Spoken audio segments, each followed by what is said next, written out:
L'objectif de cette vidéo est de vous présenter le nouveau transmetteur Acteon 5000 numérique. Ce transmetteur permet de connecter jusqu'à 2 capteurs physico-chimiques numériques et propose également 2 entrées analogiques ainsi que 2 entrées relais qui pourraient vous permettre de connecter par exemple un capteur de niveau ou une pompe.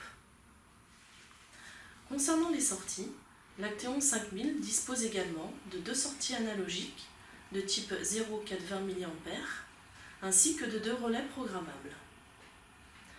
Le large écran tactile couleur permet d'accéder facilement à toutes les fonctionnalités de programmation. Dans votre colis, vous trouverez le transmetteur Acteon 5000, un ensemble de connecteurs et de kits de fixation pour installer votre Acteon 5000, une notice courte permettant d'accéder facilement à toutes les informations de mise en route et d'installation, ainsi qu'un CD contenant le manuel plus complet.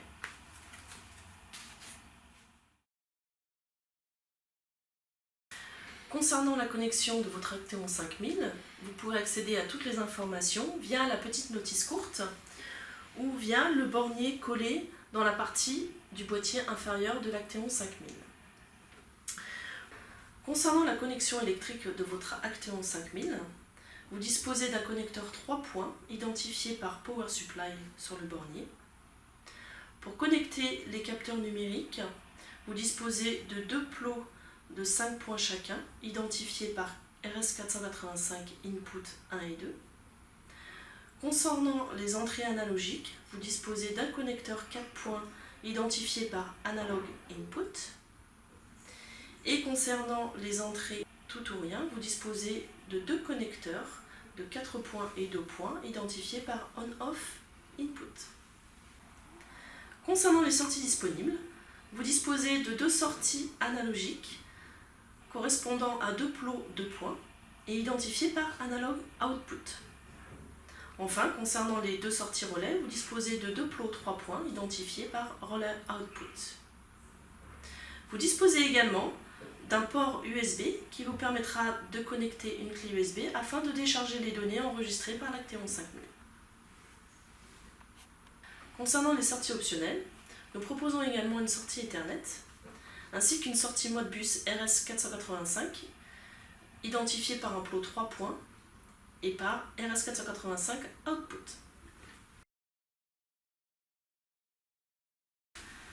À la mise sous tension de votre Acteon 5000, nous pouvons à présent visualiser l'écran principal de l'appareillage.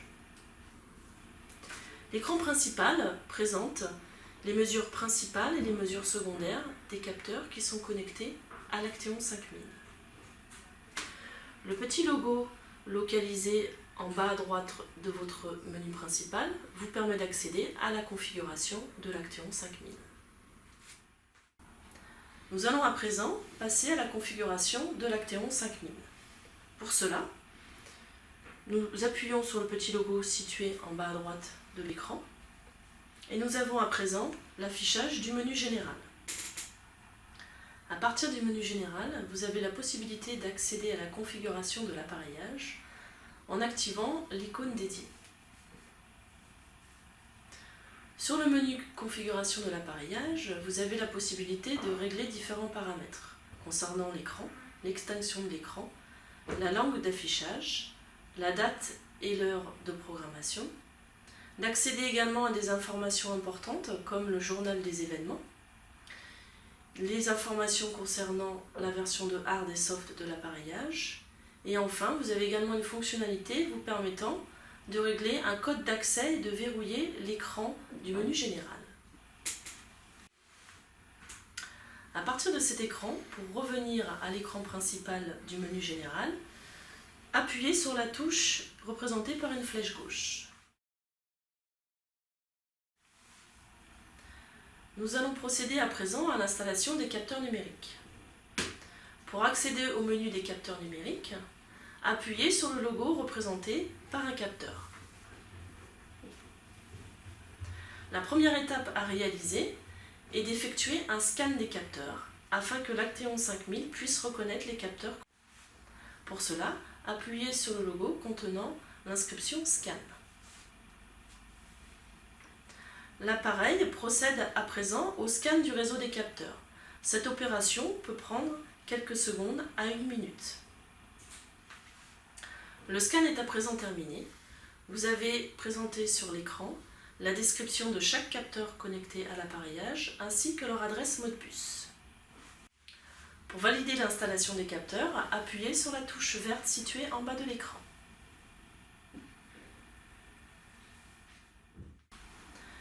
Maintenant que les capteurs ont été détectés par l'appareillage, procédons au choix des paramètres. Pour accéder au menu du choix des paramètres, appuyez sur le logo représenté par un petit capteur et un petit outil. On passe d'abord par un menu intermédiaire nous demandant de choisir si l'on veut configurer le capteur numéro 1 ou le capteur numéro 2. Commençons par le capteur numéro 1. Pour cela, appuyons sur le petit capteur noté numéro 1. Nous accédons maintenant au menu permettant de choisir tous les paramètres délivrés par le capteur numéro 1. La première ligne permet de choisir le moyen-âge de la mesure. La seconde ligne permet de choisir le paramètre principal délivré par le capteur. La troisième ligne permet de choisir le paramètre secondaire délivré par le capteur. Dans cet exemple, nous avons choisi le paramètre température. La ligne suivante permet de choisir l'unité pour le paramètre température, ici degrés Celsius. Et enfin, la dernière ligne permet de choisir l'intervalle de mesure, c'est-à-dire la fréquence de mesure pour le paramètre choisi. Le paramétrage du capteur numéro 1 étant fini, pour accéder à l'écran précédent, appuyez sur la croix rouge. Pour paramétrer le capteur 2, vous pouvez procéder de la même manière que pour le capteur numéro 1 en choisissant le logo approprié portant l'inscription 2. Procédons à présent au paramétrage des sorties 0,420 mA. Pour accéder à ce menu, appuyez sur le petit icône représenté par une croix verte à partir de l'écran principal. Puis sélectionnez l'icône représentant les sorties 420.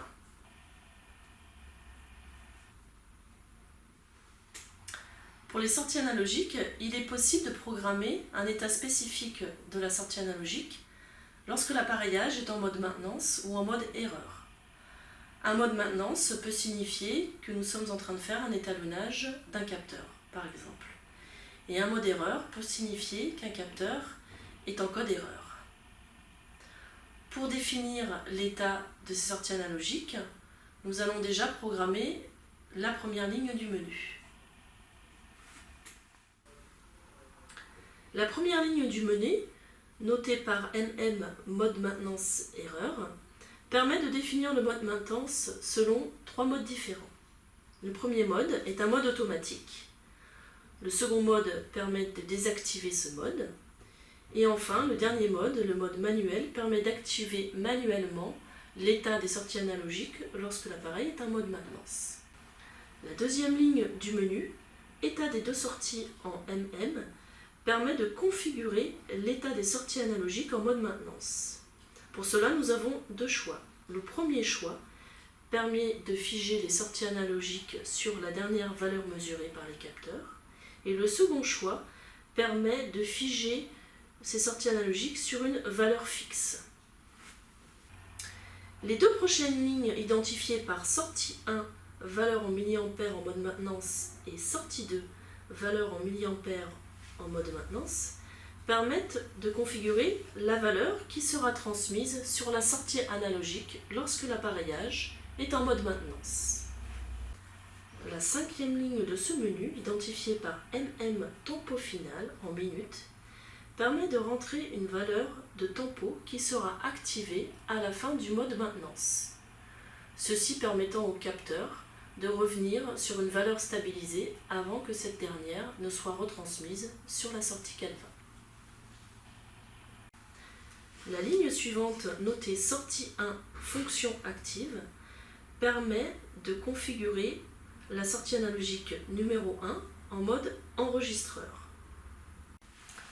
Lorsque la fonction enregistreur sur la sortie analogique numéro 1 a été activée, il est ensuite possible de configurer les plages de mesure de la sortie 420 mA en mode 0,20 mA ou 420 mA. Vous pouvez effectuer cette opération sur la ligne sortie 1, enregistreur type.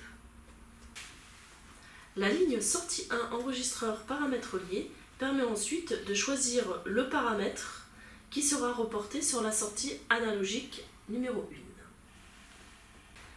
Les lignes suivantes, sortie 1, enregistreur valeur basse et sortie 1, enregistreur valeur haute, permettent de définir les bornes d'évolution de la sortie analogique numéro 1. Les lignes suivantes concernent la sortie analogique numéro 2. Pour paramétrer cette sortie analogique, procédez de la même manière que pour la sortie analogique numéro 1.